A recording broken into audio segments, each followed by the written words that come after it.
up, but coming to the line. What's the verdict has won in. Motoquar is second, Break the Rules is third.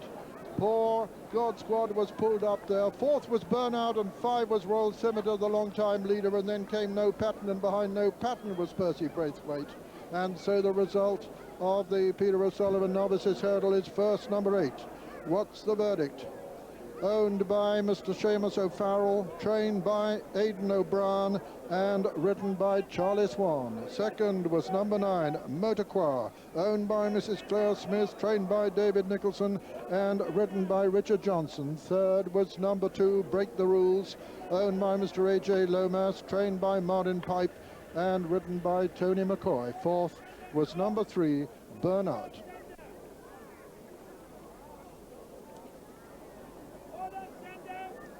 Yes, here we are, 4 out, and that's Richard Dunwoody this side, number 7, Royal Scimitar, and he really puts pace to his chances with a mistake here. Just Richard Dunwoody lengthening him out that hurdle, go and see, and the horse puts down on him, and really, there's no coming back from there, is he? But a beautiful piece of riding, as usual, by Richard Dunwoody. Yes, you could see him slip his reins and regather them up. That was a beautiful example to young riders. But up ahead, you can see the stars there, Godswad and Norman Williamson. Now, when it got really serious, Norman's still up there in front. Motoquar on the far side, just getting a slap from Richard Johnson, but Charlie's sitting in behind there by What's the Verdict, just waiting for it. Bit of a sloppy jump there by Motoquar. That seemed to end her run. And up front, it is the orange colours of Godswad. John Mackey, who trains this one, has won this race twice, but Charlie has bided his time, and he's come with a good challenge here. Yes, he has.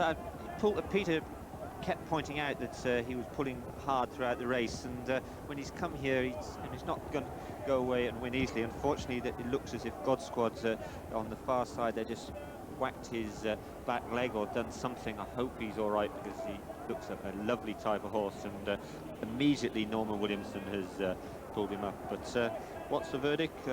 With a pointer for the Irish at the festival. Carries his head a little bit high in the finish there, but I suppose we're being rather overcritical, because you know, as I pointed out before, he's won on all sorts of ground. He's come here and picked up a very nice prize. Yes, well, here's the winner. What's the verdict? He was generally about 15 to 8 before the off. Let's find out what his starting price was. 13 to 8 favourite, Richard. What's the verdict? Second, number 9, Motoquar, 8 to 1. Third, number 2, Break the Rules, 11 to 2. Yeah, put up. So, what's the verdict? Wins a valuable prize as a prelude to Cheltenham. We'll hear about his plans very shortly, and we'll be seeing the presentation by Peter O'Sullivan himself. But the big racing story of the week, of course, was the retirement of Willie Carson after almost 40 years in the saddle. Willie rode over 4,000 winners worldwide. He was champion jockey 5 times, and he won a total of 17 classic races in this country. But of course, Willie's attraction always extended well beyond the parameters of just racing.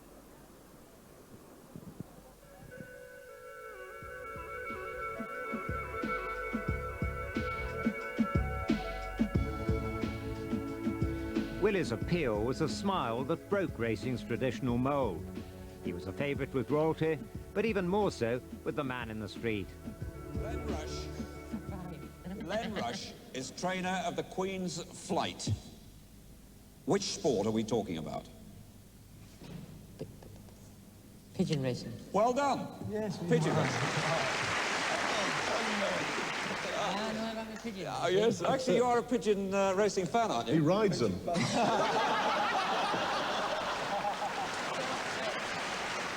Well, Willie, of course, one of the greatest flat jockeys of all time. That's it. Bottle tank. Crash. Stand up, Willie, stand up. Good. I hear there's gold in them there hills. I said you'd never get me. And I got this hat on just to prove my head's not getting too big. Not as sweet as I was expecting. No. Very nice. I think I'll have some more. So he's making up for all those years of denial. Left 4.8. Come on, Willie.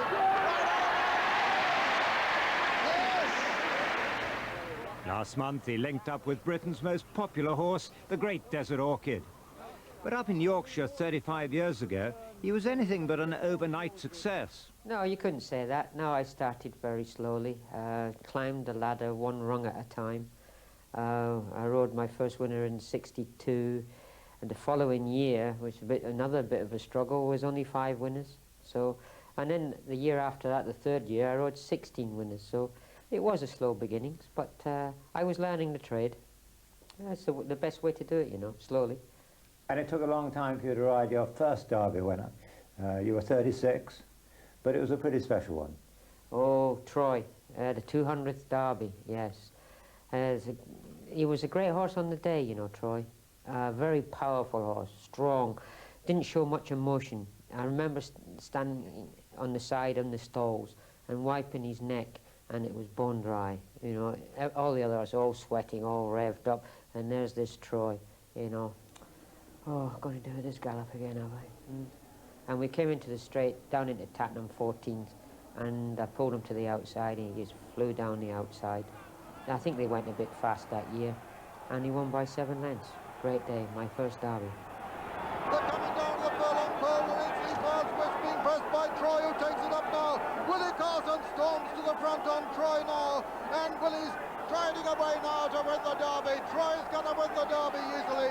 Dickens Hill will be second as they come to the line. Troy has won the 200th Derby. Dickens Hill is second. It was the first of 4 Derby wins and sealed his status as a classic jockey. The next year was his best ever. 3 of the first 4 classics, and then the King George on Elamanamoo, recently bought by Lord Weinstock for a 7-figure sum. And we all thought, ooh, it's a lot of money for a horse. Anyway, it was a great buy. It was well spotted for Simon. And he actually was unbeaten when he was at 4. Terrific little horse. Small little horse, great character. And it was a great day when he won the King George that day. Willie Carson and electric as they race into the closing stages. It's Lester on the near side, Willie Carson on the far side, Elamanamoo and Mrs. Benny. Elamanamoo's just stretching clear now as they come to the line to win it.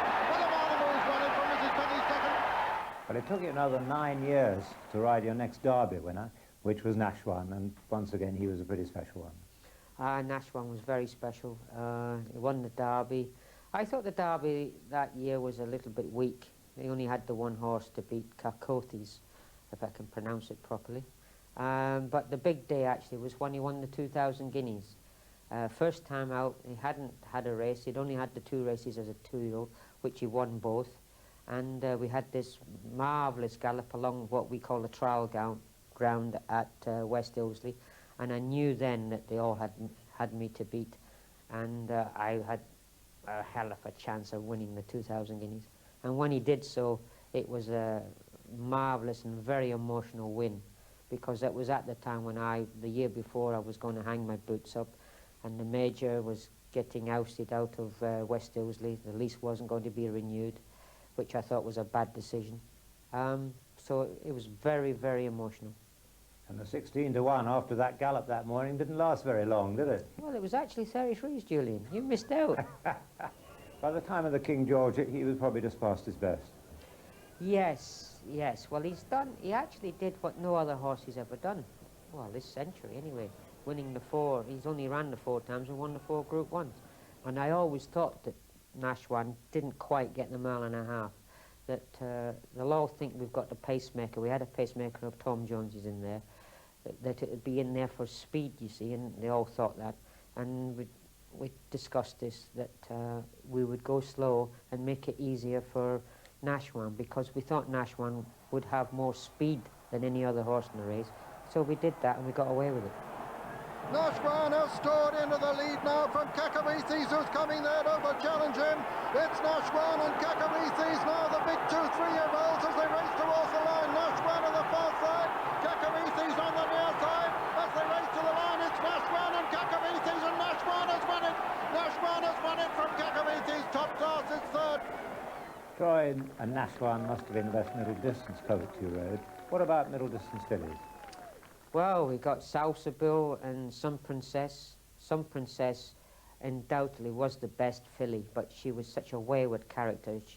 Everything we did with her was an argument. you know, she pulled very hard. She never listened to what you were saying to her. So I'd have to go possibly for Southable, because she did something that no horse had done for 90 years, which was winning the Irish Derby. And she won that. It was the easiest classic winner I've ever ridden. Everything was so easy. Everything just happened. I didn't have to do any work. I came to the furlong pole and just clocked to her, and off she went. Bill, who comes to challenge De Ploy now. The filly is going to win the Derby. Bill is striding away from De Ploy. Willie Carson maintains his tremendous form. Bill has won the Derby. De Ploy is second. As you got older, you became more tactically shrewd, and of course the win on Bari and the Queen Elizabeth II stakes, when you raced round the outside under the trees, well, that was a bit special. That must have given you a lot of pleasure. Yeah, that gave me a lot of pleasure. You know, it's no good getting old if you don't get wise, you know, Julian. But the little story about that was that when I went into the paddock, I said to Sheikh Hamdan, I don't think we can beat this filly, sir. And of course, big long face, oh dear. But I've got a plan where we can. And I gave him the plan, and silence for about 25 seconds. Nobody said a word. I thought, oh dear, I've said something, oh dear. And Ollie Hamdan said, do it, do it. So we did it, and it all worked. They're past the half-mile marker, and Willie Carson, riding his tactical race on the wide outside on Bari, is in front by about 2 lengths as he makes the turn. From Wychwood Pearl, his big rival, in second, then Mr. Martini and Bishop of Cashel. Then making into the ground from the rear is Soviet Line coming down to the 2 furlong pole. And it's Bari, the leader, from Ridgewood Pearl. Bari on the far rail, Ridgewood Pearl on the near side. Soviet Line is improving all the time towards the stand side. Bari is quickening over on the far side, and the mare is now under pressure, Ridgewood, and Bari has got up.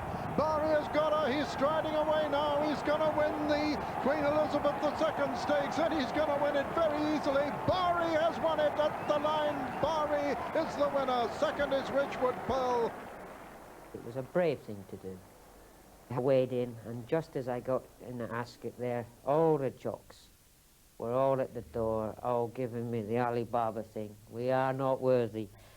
and ever since then, somebody wrote on my where I get changed, God. And ever since then, I've had no luck. I've had no luck ever since that day, I don't think. What was the very best horse that you ever rode? Well, the very best. The horse that excited me the most, and I think he was, well, I think he was the fastest horse that's ever been, is Dejour. So I think I'd pick him. But Dejour is storming clear. This is a sensational performance. Dejour going 4 or 5 lengths clear on the ground that he doesn't really like. Here comes the Irish Challenger Royal Academy, closing the gap a little bit, but Willie Carson's cruising home on Dejour. Dejour, a real champion sprinter. Royal Academy pursues him home, but Dejour wins it at the line. Royal Academy is second.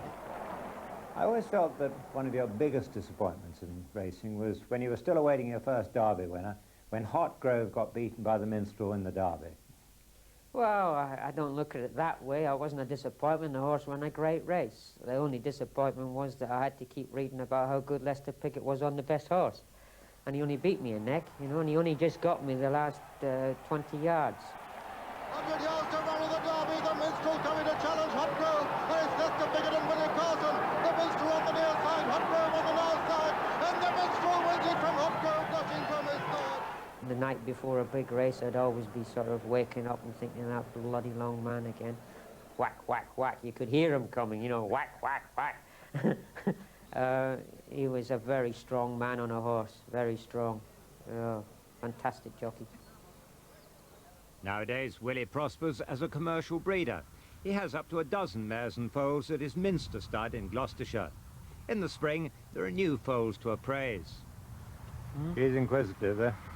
Oh, she is, yeah, she's some character, she is, yeah. 9 years ago, he became the first jockey to breed a classic winner, Minster Sun.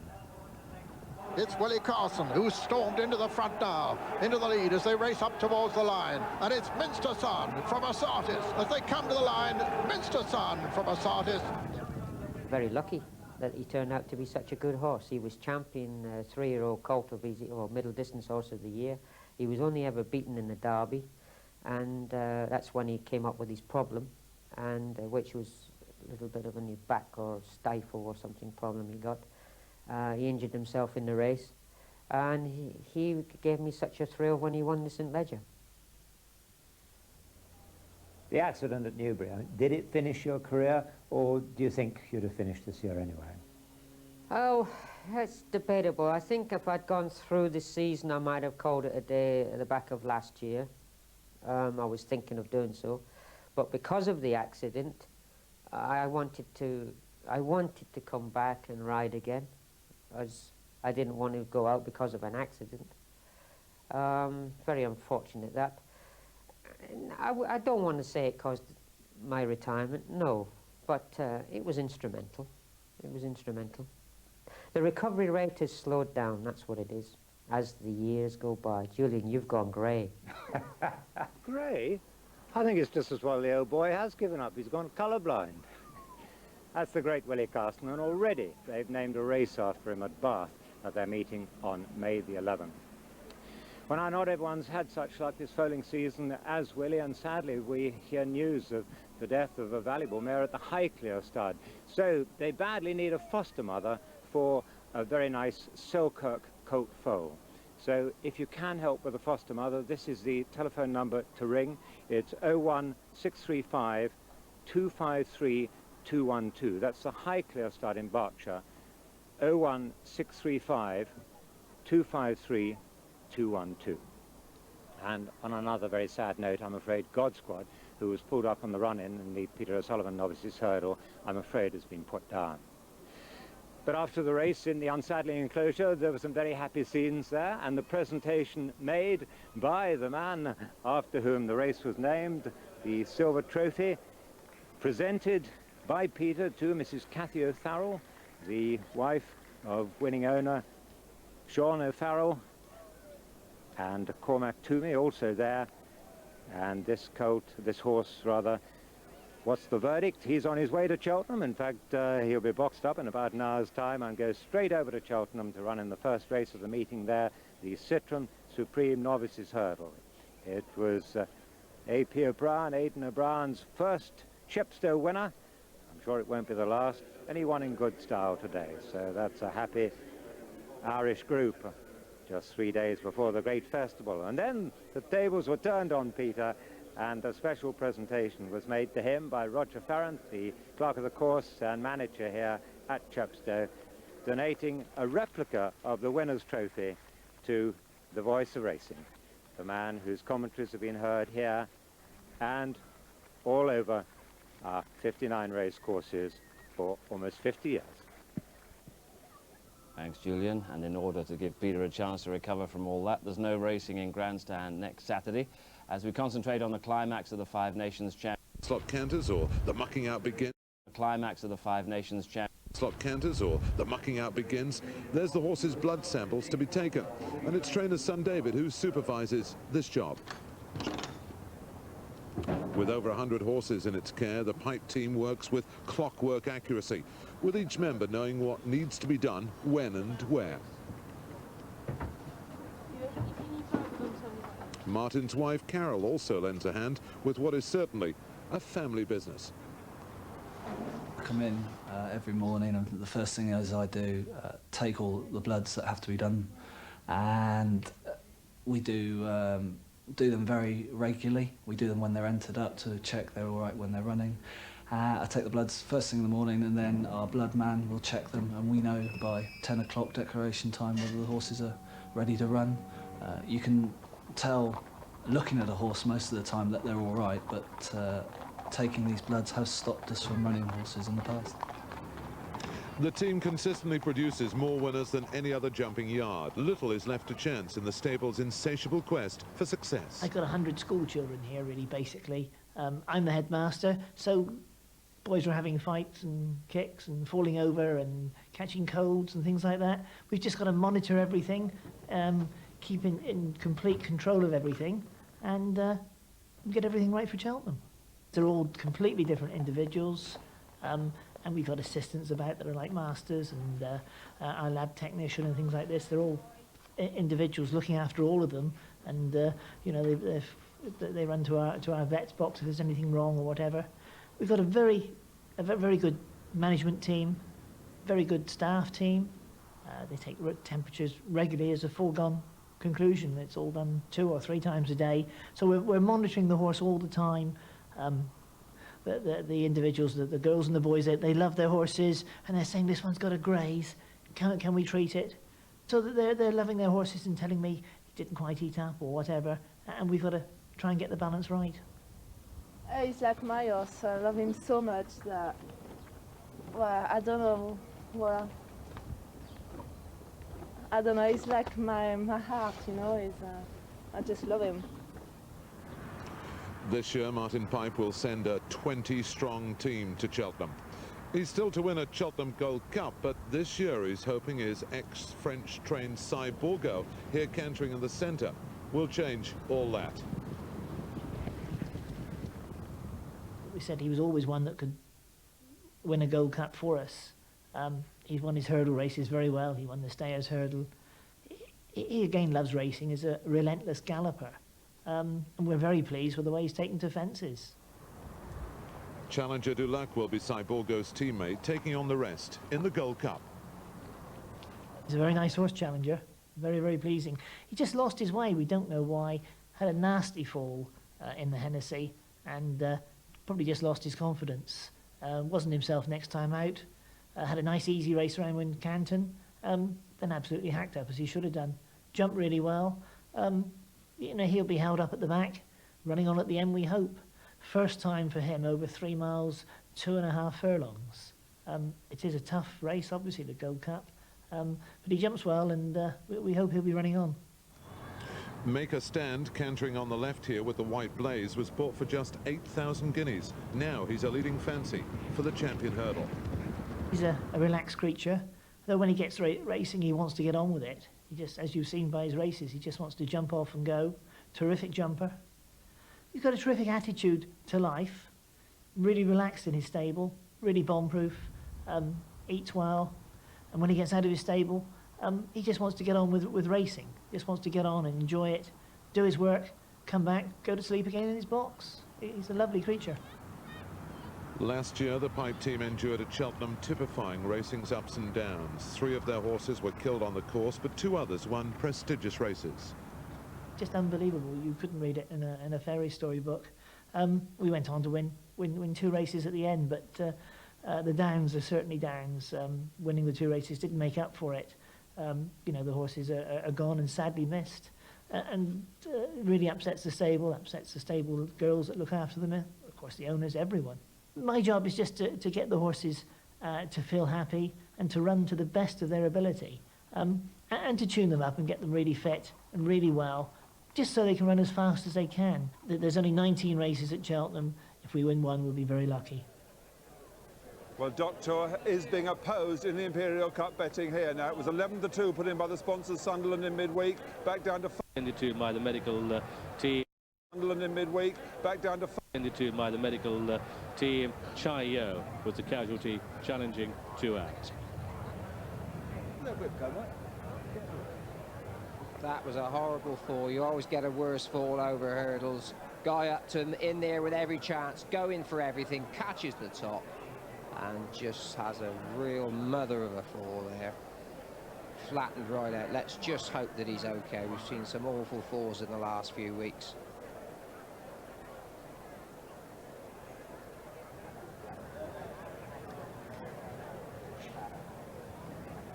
Well,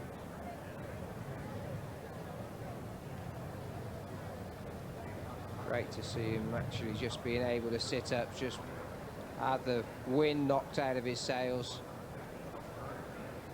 And you've got to remember that before you hit the ground, you're probably, well, not probably, you are very tired. He's been working for a long way, blowing. And we'll keep you posted as to how he is and how the horse is. Meanwhile, a happier jockey there, Jamie Osborne riding. Then that's Chai Yao, and there, Jamie Osborne riding. then that's Chai and Guy Upton. And if you just look back through, you've got a job to pick out the eventual winner there, Carlito Brigante in the blue with the yellow diamond, just beginning to poke his way through on this side. On the better ground, we saw Graham Bradley coming up this side right from the outset. That was the fall of Che Yao. Now it's all down to which one's got the most stamina. And I thought that just as I saw this horse prick his ears in front, Doctor, just about to jump the last now, just got over it quick enough. I thought once Tony picked him up, he'd run, but he didn't. And it was Express Gift who's coming right back to his best. Looked as though he was going to give him most to do. And then this horse, as I said, with a superior ability on the flat and given a peach of a ride by Jamie Osborne, came through and actually won a little bit cosily in the end.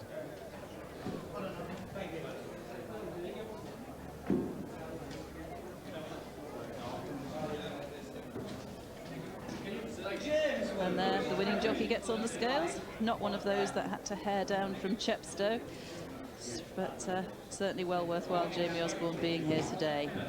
I shouldn't think Jamie Osborne can wait for Cheltenham to come round and hoping for all the world that his luck holds up. Guy Upton just being taken off in the ambulance. And the ups and downs of this game as he gets loaded in. Victory could have been his, it isn't, but it is Paul Webber's. He's talking to Bruff.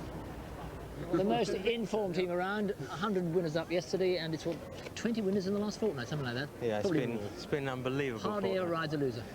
Well, there's been a few, but I just can't believe the way things have been going. I'm a bit worried. I'm waiting for the big knock with next week coming up because things have just been going so well. I mean, I know it can't continue. I mean, it would be foolish to think it can, but as long as we can just try and get a winner next week, I'll be happy. And Jimmy, does it feel that you're on a roll when you go out to ride them? Do you feel in a race that you've seen the ball very big? I suppose, if anything, you're a little bit more relaxed because things are going so well. But the pressure's still on, you know. You never know when the run's going to come to an end. So each time you have a winner, you think, well, maybe that's the last one of the run. So, you know, it's hard work to keep it going. But I've been very lucky the last 2 weeks that the people that I ride for, their horses have been running very well.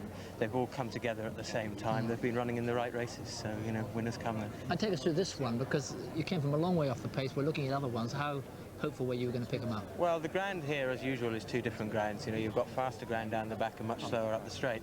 And on the faster ground, I was very handy as we came past the stands the first time, knowing that I was likely to lose a bit of ground when we hit the faster ground down the back. I did lose ground, but I always thought that this horse would stay on. I mean, he's on the verge of wanting 2.5. Paul doesn't agree with me, but when he ran 2.5, he didn't appear to get it. But I think he's one of those horses that gets the 2 miles really well, and he likes to get his toe into the ground a little bit. And the gallop we've gone down the back, I never thought they were going to go anywhere in a hurry, so I was hoping that they would just wait for me a little bit, as they did in front, and have given me a chance just to stay on, and he stayed on really well. Then my worry was not getting there too soon. Well, he didn't do that. We had Paul Webber to thank for the ride. A novice in the Imperial Cup was the thing we were always supposed not to do. A bit of mutual admiration society here, really. six out of his 7 last rides have won for us, so he's a great help having Jay Osborne, without any doubt. But tell us about this horse, because he is only a novice, and it's a pitching in here. He's a very mature horse. He ran a lot of times on the flat. He's very professional. Bought him as yearling for Jack and Linda Ramsden, and he had quite a lot of runs on the flat and was fourth in the Magnet Cup, so he's battle hardened in handicaps. He's always jumped well. Jamie's always felt that he would be better with a little bit of give in the ground. I think the ground's ideal. We nearly went to Chepstow and thought 9-12 looked a bit tempting, or 10 stone, Mr. Judge. Well, talking about Osborne on a roll, you've had 8 winners out of the last 15 runners or something. Yeah, we may have diminished it a bit today. I think we lost a few scalps here and there today. But there's a 50 grand bonus for this horse. Now, is he going to roll on for that? We'll see how he comes out of it, to be honest. He's got 9-6, he got a £7 penalty, but with the declaration, I haven't seen the entries or declarations for the county yet, so he may not get in the county. And we'll think about Liverpool, where he can either run one of the novices or handicap there. And anything else for Cheltenham? Flying Instructor is in very, very good form. So I'm sure the 10s will now crumble, but he's our big hope for next week. Flying Instructor in? Flying Instructor to have a crack at Mulligan. There you are, Flying Instructor in the Arkle. And Jamie, 1 horse for punters taking their notebooks out, 1 horse for Cheltenham. You're going to ride. Well, don't pick Mulligan. No, strong promise in the Queen Mother, which is a race I don't have a ride in. I think he's got an outstanding chance. Some people think he wants 2.5, but looking at him, I think he's got the cruising speed and he jumps well enough to go top of the And one that you're riding? I'm looking forward to large action and Coombe Hill, the Champion Hurdle and the Gold Cup. I think they've both got great chances. They go there very well in tip-top form, and everything seems right for them both. Well, may it keep on rolling. Hope so. Thank you. I had a quick chat with Jim Old, the trainer of Chayo. I said, first of all, how's the horse? He said, sore. It's as simple as that. It was a crashing fall at the last, but as we saw, the good news is that Guy Upton was sitting up and talking. That has come from the doctor at the last flight, and that is good news there. We'll keep you posted, but it's obviously sorted. And no hard luck stories. No other hard luck stories. The winner was the winner on the day, without a doubt. Well, ladies and gentlemen, the feature event of the afternoon here at Sandown has certainly lived up to its reputation as a wonderful race and a great precursor for the Cheltenham Festival. And Carlita Briganti just stealing the race from the favourite, and what a wonderful finish it was. To present the trophy, the Sunderland's Imperial Gold Cup, we have Pat and Betsy Densham. Pat is the chairman of Sunderland's, and to receive the trophy, Lady Bamford can't be here, but her partner in ownership, Richard Perkins. Ladies and gentlemen, your applause.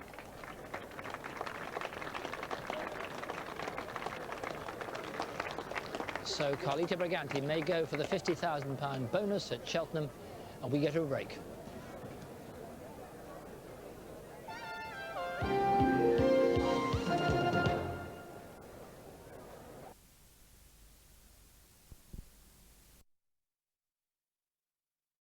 I started him off as a chaser. I was running him over 3 miles, and we always thought that he would stay forever. It was only when we dropped him back and he started winning over 2.5 miles that there was no point in changing him while he was getting on winning big races over those trips. You might as well leave him. So I hope that I'm wrong and he does get the trip, but I have a nasty feeling he's a specialist 2.5 miler, particularly at Cheltenham. But we'll have another go. Horse seems very well and in good form, and that's what you, as I said, you hope to do if you're a trainer or an owner or jockey, is to have a run in the Cheltenham Gold Cup. So that's where he will go. I suppose in the ideal circumstances, yes, you hold horses up to get the trip, but he's not amused by that sort of thing, never has been, and I wouldn't hate to try and change his style of running. He's like me, he's too old to have many changes in life, and I think we'll let him do what he enjoys doing best, providing he's able to.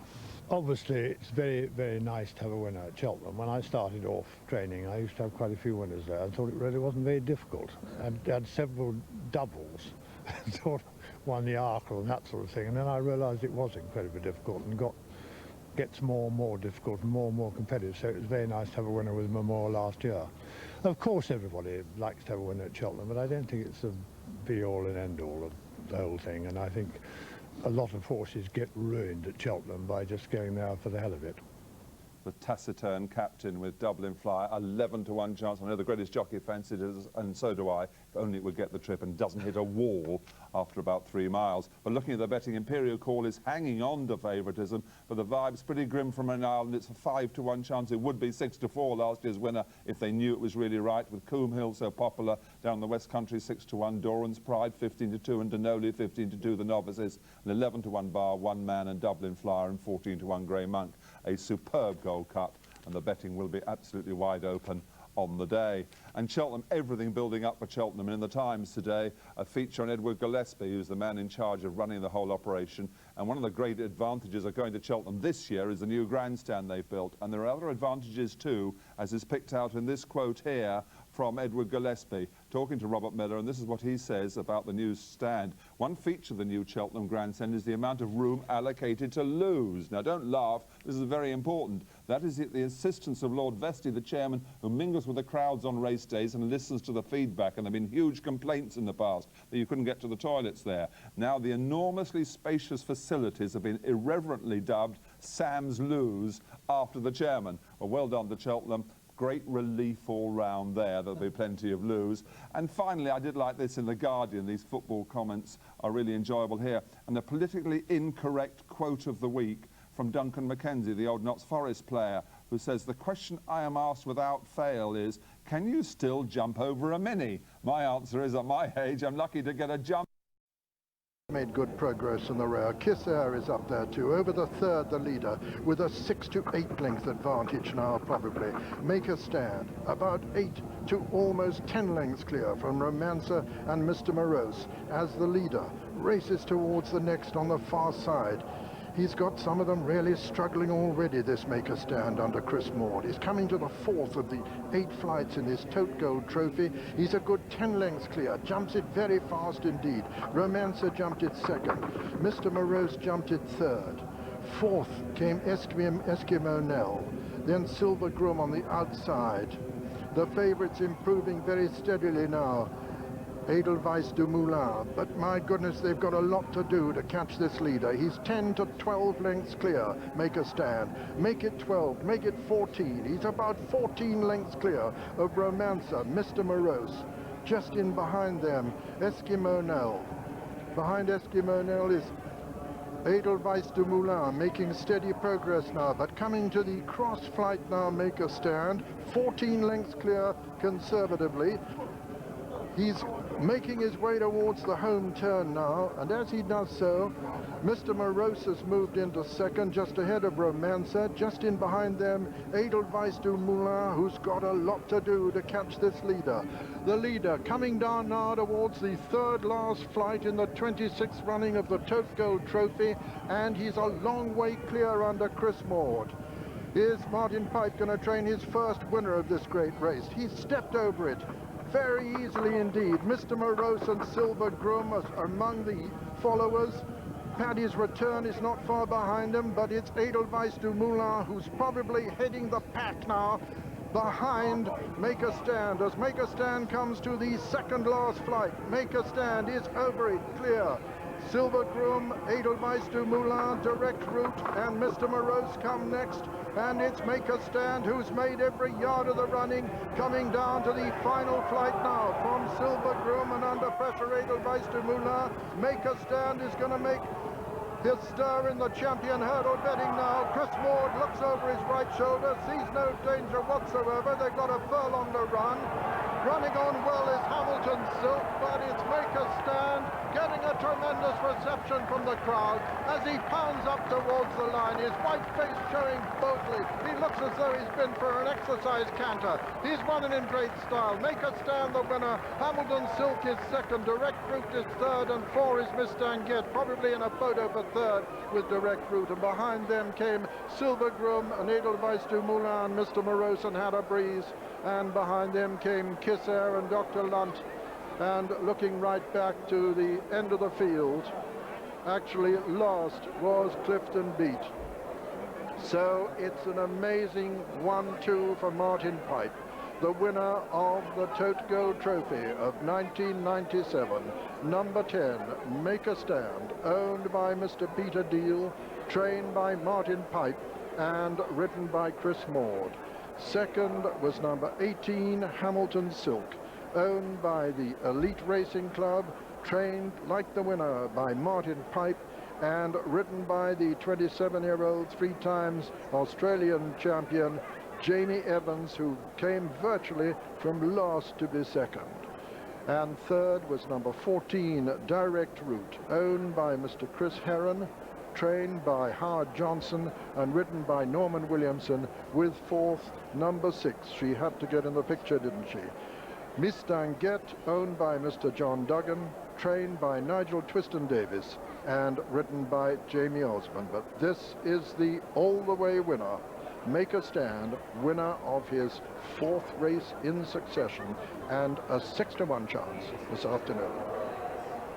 Well, the question mark was over this horse. Would they take him on? Would they burn him up early on? But nothing could get to him. He hurdled magnificently, and a great ride, real positive ride from Chris Maud. Chris, who struggled a little bit over the last 2 seasons, but now getting his chances from Martin Pipe, and he really has given this horse a grand ride. And his jumping was absolutely fantastic.